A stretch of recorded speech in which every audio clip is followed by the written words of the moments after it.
അപ്പോൾ ഇന്ന് ഞാൻ വന്നിട്ടുള്ളത് റെസ്റ്റോറൻറ്റ് സ്റ്റൈലിൽ ചിക്കൻ ഫ്രൈഡ് റൈസ് ഉണ്ടാക്കുന്നതിൻ്റെ റെസിപ്പി ആയിട്ടാണ്. കൂടെ അതിലേക്ക് കോമ്പിനേഷനായിട്ടുള്ള ചിക്കൻ ചില്ലിയുടെ റെസിപ്പിയും കൂടെ ഉൾപ്പെടുത്തിയിട്ടുണ്ട്. അപ്പോൾ നമുക്കതെങ്ങനെ ഉണ്ടാക്കുന്നതെന്ന് നോക്കിയാലോ.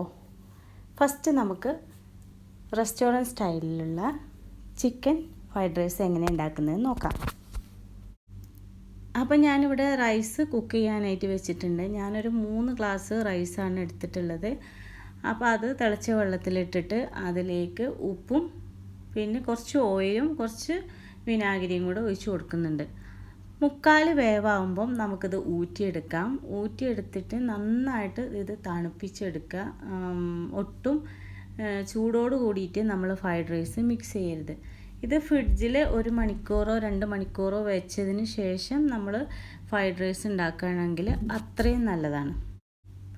ഇനി ഇതിലേക്ക് മിക്സിങ്ങിന് ആവശ്യമായിട്ടുള്ള ഇൻഗ്രീഡിയൻസ് ഒക്കെ നമുക്ക് ഉണ്ടാക്കിയെടുക്കാം. അപ്പോൾ ഫസ്റ്റ് ഞാൻ ഉണ്ടാക്കുന്നത് ചിക്കൻ ഒന്ന് ഫ്രൈ ചെയ്തെടുക്കുകയാണ്. അതിനായിട്ട് ബോൺലെസ് ചിക്കൻ ചെറുതാക്കി കട്ട് ചെയ്തിട്ട് അതിലേക്ക് ഉപ്പും കുരുമുളകും മാത്രം ഇട്ടിട്ട് ഒന്ന് ഫ്രൈ ചെയ്തെടുക്കുന്നുണ്ട്. അപ്പോൾ നമ്മളത് ഇടയ്ക്കിടയ്ക്ക് ഇളക്കി കൊടുത്തുകൊണ്ട് ഇങ്ങനെ വേവിച്ചെടുക്കുക. ബോൺലെസ് ആയതുകൊണ്ട് ഒരു 10 മിനിറ്റ് തന്നെ നമുക്കിത് ഫ്രൈ ആയി കിട്ടുന്നതാണ്. അങ്ങനെ ചിക്കൻ റെഡിയായി. ഇനി ഇതിലേക്കുള്ള മുട്ട നമുക്കൊന്ന് ചിക്കിയെടുക്കുക. അപ്പം ഞാനിവിടെ 3 മുട്ടയാണ് എടുത്തിട്ടുള്ളത്. അതിലേക്ക് ഉപ്പും കുരുമുളക് പൊടിയും കൂടെ ഇട്ടിട്ട് നന്നായിട്ടൊന്ന് ചിക്കിയെടുക്കുന്നുണ്ട്. അപ്പോൾ ഇനി വെജിറ്റബിൾസൊക്കെ മിക്സ് ചെയ്തെടുക്കാം. അതിനായിട്ട് ഒരു പാത്രത്തിലേക്ക് നമ്മൾ ഓയിൽ ഒഴിച്ച് കൊടുത്തിട്ടുണ്ട്. ഇനി ഇതിലേക്ക് ചെറുതാക്കി മുറിച്ച് വെച്ചിട്ടുള്ള വെളുത്തുള്ളി ഇട്ട് കൊടുക്കാം. ഞാനൊരു 4 വെളുത്തുള്ളിയാണ് എടുത്തിട്ടുള്ളത്. ചെറിയ വെളുത്തുള്ളിയാണ്. അത് കട്ട് ചെയ്ത് ഇട്ട് കൊടുക്കുന്നുണ്ട്. ഇനി ഇതിലേക്ക് ഒരു 1/2 കപ്പ് ക്യാപ്സിക്കം മുറിച്ചതാണ് ചേർത്ത് കൊടുക്കുന്നത്. പിന്നെ ഒരു 1/2 കപ്പ് ക്യാരറ്റ് കൂടെ ചേർത്ത് കൊടുക്കുന്നുണ്ട്. ഇനി ഒരു 1/2 കപ്പ് ബീൻസ് കൂടി ചേർത്ത് കൊടുക്കാം. പിന്നെ ഒരു 1/2 കപ്പ് കാബേജ് കൂടെ ചേർത്ത് കൊടുക്കുക. എല്ലാം ഞാൻ ഒരു 1/2 കപ്പ് വെച്ചിട്ടാണ് എടുത്തിട്ടുള്ളത്. ഇനി ഇതിലേക്ക് നമ്മുടെ സെലറി കട്ട് ചെയ്തും കൂടെ ചേർത്ത് കൊടുക്കുന്നുണ്ട്. എന്നിട്ട് ഈ വെജിറ്റബിൾസ് എല്ലാം നമുക്ക് ഒരു 1 മിനിറ്റ് ഒന്ന് വഴറ്റി കൊടുക്കുക. നമ്മൾ വേറെയുള്ള റൈസൊക്കെ ഉണ്ടാക്കുന്ന പോലെ നമുക്കിത് പച്ചക്കറികളൊന്നും വെന്ത് കിട്ടേണ്ട ആവശ്യമില്ല. 1 മിനിറ്റ് വഴറ്റി കൊടുത്താൽ മതി. ഇനി ഇതിലേക്കുള്ള സോസുകൾ നമുക്ക് ഒഴിച്ചു കൊടുക്കാം.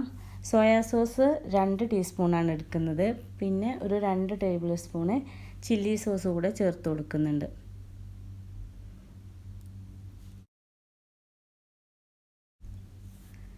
ഒരു 1/2 ടേബിൾ സ്പൂണ് പഞ്ചസാര കൂടി ചേർത്ത് കൊടുക്കാം നമുക്ക്. എന്നിട്ട് നന്നായിട്ടൊന്ന് മിക്സ് ചെയ്യുക.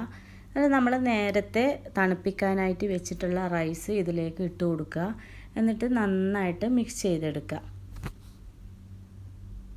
അപ്പോൾ നമ്മുടെ റൈസൊക്കെ നല്ല നമ്മൾ വിനാഗിരി ഒഴിച്ചുകൊണ്ട് നല്ല വൈറ്റ് കളർ തന്നെ കിട്ടിയിട്ടുണ്ട്. കുറച്ചും കൂടെ കളറ് കിട്ടും നമ്മൾ വിനാഗിരി ഒഴിച്ച് കൊടുക്കുകയാണെങ്കിൽ. ഇനി ഫ്രൈഡ് റൈസിൻ്റെ മെയിൻ പാർട്ട് നന്നായിട്ട് മിക്സ് ചെയ്ത് കൊടുക്കുക എന്നുള്ളതാണ്. അപ്പോൾ അതിൽ എല്ലാ റൈസും നല്ലോണം മിക്സ് ചെയ്തിട്ട് വൈറ്റ് കളർ ഉണ്ടാവരുത്. ഒരു റൈസും വൈറ്റ് കളർ ഉണ്ടാവരുത്. നല്ലോണം മിക്സ് ചെയ്യുമ്പോൾ ഒരു ലൈറ്റ് യെല്ലോയിഷ് കളറ് വരും, ഒരു മഞ്ഞ കളറ്. അതുവരെ നമ്മൾ നന്നായിട്ടൊന്ന് മിക്സ് ചെയ്ത് കൊടുക്കുക. ഇനി ഇതിൻ്റെ മുകളിലേക്ക് 1 ടേബിൾ സ്പൂണ് കുരുമുളക് പൊടി ചേർത്ത് കൊടുക്കുക. പിന്നെ നമുക്ക് വേണമെങ്കിൽ കുറച്ച് അജിനോമോട്ടോ കൂടി ചേർത്ത് കൊടുക്കുക. നമ്മൾ കൂടുതലൊന്നും ഉപയോഗിക്കുന്നില്ല അജിനോമോട്ടോ, അപ്പോൾ പിന്നെ വലിയ പ്രശ്നമൊന്നും ഉണ്ടാവില്ല. അപ്പോൾ കുറച്ച് അജിനോമോട്ടോ ചേർത്ത് കൊടുക്കുക. നമ്മൾ എപ്പോഴും ഉപയോഗിക്കുമ്പോഴാണ് അജിനോമോട്ടോ ഒക്കെ പ്രശ്നമായിട്ടുള്ളത്. പിന്നെ നമ്മൾ നേരത്തെ വേവിച്ച് വെച്ചിട്ടുള്ള ചിക്കനും എഗ്ഗും ഒക്കെ ഇട്ട് കൊടുക്കുക. നമ്മൾ ഓരോന്നും ഇടുമ്പോൾ അതിനനുസരിച്ച് നന്നായിട്ടൊന്ന് മിക്സ് ചെയ്തും കൂടെ കൊടുക്കുക. ലാസ്റ്റ് മുകളിൽ സെലറിയും കൂടെ ചേർത്ത് കൊടുക്കുക. എന്നിട്ട് വീണ്ടും നന്നായിട്ട് മിക്സ് ചെയ്തെടുക്കുക. അപ്പോൾ നമ്മുടെ ഫ്രൈഡ് റൈസ് റെഡിയാണ്. സിമ്പിളായിട്ട് പെട്ടെന്ന് ഉണ്ടാക്കാൻ പറ്റിയൊരു റൈസാണ്. ഇനി നമുക്കിതൊരു സേവിങ് ഡിഷിലേക്ക് മാറ്റി കൊടുക്കാം.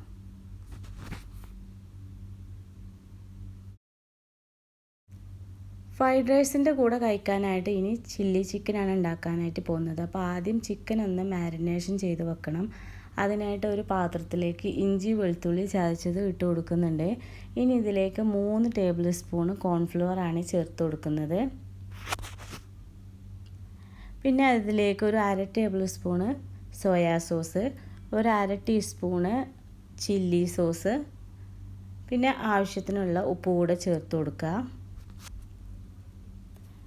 ഇനി ഇതിലേക്ക് ഒരു 1/2 ടീസ്പൂണ് കുരുമുളക് പൊടി കൂടി ചേർത്ത് കൊടുക്കുക. ഒരു മുട്ട കൂടെ പൊട്ടിച്ചിട്ട് ഒഴിച്ചു കൊടുക്കുക. എന്നിട്ട് നന്നായിട്ടൊന്ന് മിക്സ് ചെയ്തെടുക്കുക. ഇനി ഇതിലേക്ക് നമുക്ക് ചിക്കൻ ചേർത്ത് കൊടുക്കുക. അപ്പം ഞാനിവിടെ എടുത്തിട്ടുള്ളത് ബോൺലെസ് ചിക്കനാണ്. അത് 1 കിലോനാണ് എടുത്തിട്ടുള്ളത്. അത് ഇതിലേക്ക് ചേർത്ത് കൊടുത്തിട്ട് നന്നായിട്ട് കൈകൊണ്ട് തന്നെ നമ്മൾ മിക്സ് ചെയ്തെടുക്കുക. ഇനി ഇതൊരു അരമണിക്കൂർ നമുക്ക് മാറ്റി വെക്കാം.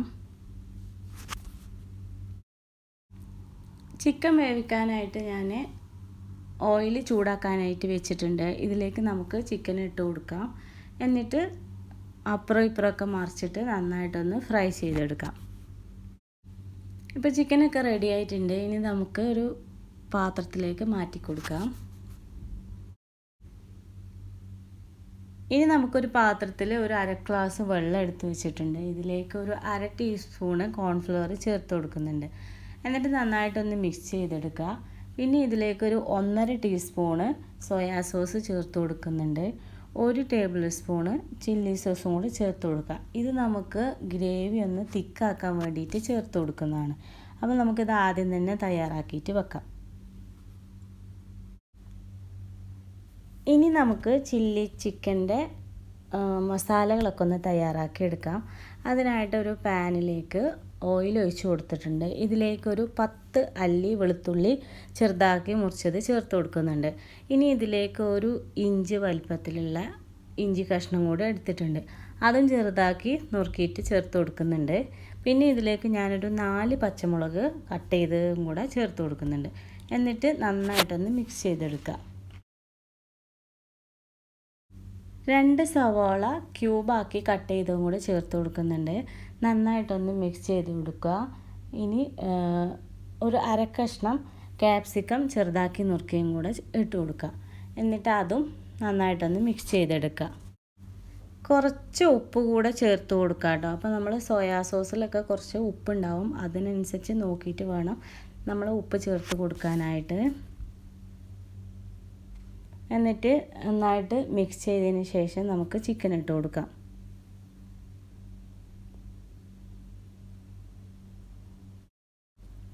നന്നായിട്ടൊന്ന് മിക്സ് ചെയ്ത് കൊടുക്കാം. ഇനി നമ്മൾ നേരത്തെ മിക്സ് ചെയ്ത് വെച്ചിട്ടുള്ള കോൺഫ്ലവറും സോയാ സോസും ചില്ലി സോസും കൂടെ അടങ്ങിയിട്ടുള്ള ആ വെള്ളം ഇതിലേക്കൊന്ന് ഒഴിച്ചു കൊടുക്കുകയാണ്. നന്നായിട്ട് ഇളക്കി കൊടുത്തിട്ട് നമുക്ക് ഈ ചിക്കനിലേക്ക് ഒഴിച്ചു കൊടുക്കുക. എന്നിട്ട് നന്നായിട്ടൊന്ന് ഇളക്കി കൊടുക്കുക. അപ്പോൾ നമ്മുടെ ഗ്രേവിയൊക്കെ നന്നായിട്ട് തിക്കായിട്ട് വരും. അപ്പോൾ ഇതിൻ്റെ മുമ്പ് നമ്മൾ വെള്ളമൊന്നും ഒഴിച്ചു കൊടുക്കുന്നില്ല. ഇനി ഇത് കഴിഞ്ഞിട്ട് നമ്മൾ വെള്ളമൊന്നും ഒഴിച്ചു കൊടുക്കുന്നില്ല. ഈ ഒരു വെള്ളം മാത്രമേ നമ്മൾ ഒഴിച്ചു കൊടുക്കുന്നുള്ളൂ. എന്നിട്ട് ഇത് നന്നായിട്ടൊന്ന് മിക്സ് ചെയ്തെടുക്കുകയാണ്. ഒരു 1/2 ടീസ്പൂണ് കുരുമുളക് പൊടി കൂടി ചേർത്ത് കൊടുക്കുക. നന്നായിട്ടൊന്ന് മിക്സ് ചെയ്തെടുക്കുക. ഇനി ഇതിലേക്ക് ഒരു 3-4 ടീസ്പൂണ് ടൊമാറ്റോ സോസ് കൂടെ നമുക്ക് ചേർത്ത് കൊടുക്കാം. എന്നിട്ട് വീണ്ടും ഒന്ന് മിക്സ് ചെയ്തെടുക്കുക. ഇതിലേക്കൊരു 1/2 ടീസ്പൂണ് പഞ്ചസാര കൂടി ചേർത്താൽ നല്ലതാണ്. അത് വേണമെങ്കിൽ നമുക്ക് ചേർത്ത് കൊടുക്കാം, അല്ലെങ്കിൽ ആ ഒരു പാട്ട് നമുക്ക് ഒഴിവാക്കാം. അപ്പോൾ ഇതുകൂടെ ചേർത്ത് കൊടുത്താൽ നമ്മുടെ ചില്ലി ചിക്കന് റെഡിയാണ്. ഇത് ഫ്രൈഡ് റൈസിൻ്റെ കൂടെ നല്ലൊരു കോമ്പിനേഷനാണ്. ഇനി ഇതിലേക്ക് നമുക്ക് മുകളിൽ സെലറി അരിഞ്ഞതും കൂടെ ചേർത്ത് കൊടുക്കാം കേട്ടോ. ഒരു നുള്ള് അജിനോമോട്ടോ കൂടി ഞാൻ ചേർത്ത് കൊടുക്കുന്നുണ്ട് കേട്ടോ. അപ്പോഴാണ് നമുക്ക് ചില്ലി ചിക്കന് ഒന്നും കൂടെ നല്ലൊരു ഫ്ലേവറൊക്കെ കിട്ടുകയുള്ളൂ. അപ്പോൾ അതും കൂടെ നന്നായിട്ട് മിക്സ് ചെയ്ത് കൊടുക്കുന്നുണ്ട്. അപ്പോൾ നമ്മുടെ ചില്ലി ചിക്കൻ ഇവിടെ റെഡി ആയിട്ടുണ്ട്. ഇനി നമുക്കതൊരു പാത്രത്തിലേക്ക് മാറ്റി കൊടുക്കാം.